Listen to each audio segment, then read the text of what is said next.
All India fair price shop dealer ফেডারেশনের পক্ষ থেকে অবস্থান বিক্ষোভ করা হয় নিউ মার্কেট খাদ্য ভবনের সামনে। 29 ডিসেম্বর সকাল 11টা থেকে শুরু প্রতিবাদ সমাবেশ। এদিন এই সমাবেশ এবং প্রতিবাদ সম্পর্কে কথা বলতে গিয়ে বিস্ফোরক মন্তব্য করেন বিশ্বম্ভর বাসু। তিনি বলেন, রেশন ডিলাররা প্রভূত সুবিধা থেকে বঞ্চিত, উপরন্তু রেশন দুর্নীতির সমস্ত দায় চাপিয়ে দেওয়ার চেষ্টা চলছে রেশন ডিলারদের ওপর।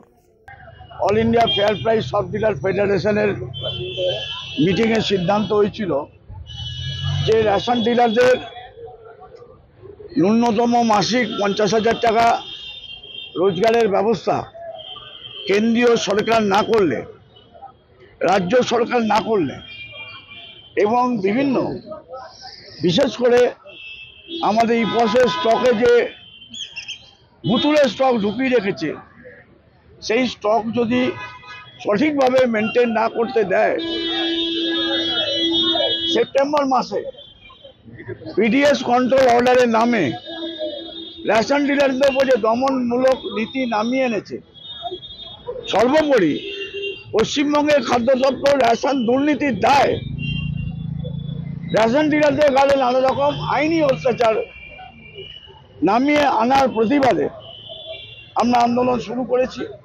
সমাবেশ থেকে তাদের কর্মসূচির কথা উল্লেখ করে হুঁশিয়ারি, 1 জানুয়ারি থেকে আর রেশন পাবেন না সাধারণ মানুষ, কারণ অনির্দিষ্টকালের জন্য তাদের রেশন বন্ধ চলবে।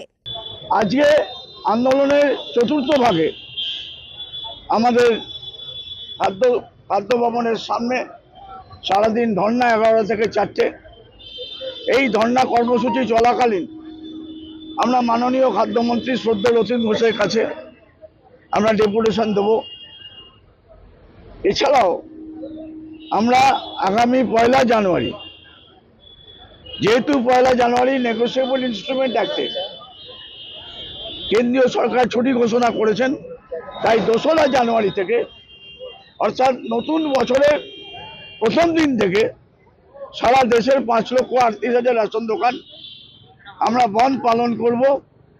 এই বন্ধ অনির্দিষ্টকালীন বন্ধ।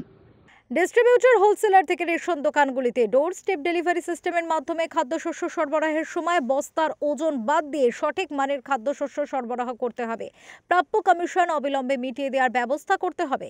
সংশোধিত আর্থিক জরিমানার বিষয়ে বর্তমান রেশন দোকানগুলির পরিস্থিতির সাথে সামঞ্জস্যপূর্ণতা রাখতে হবে।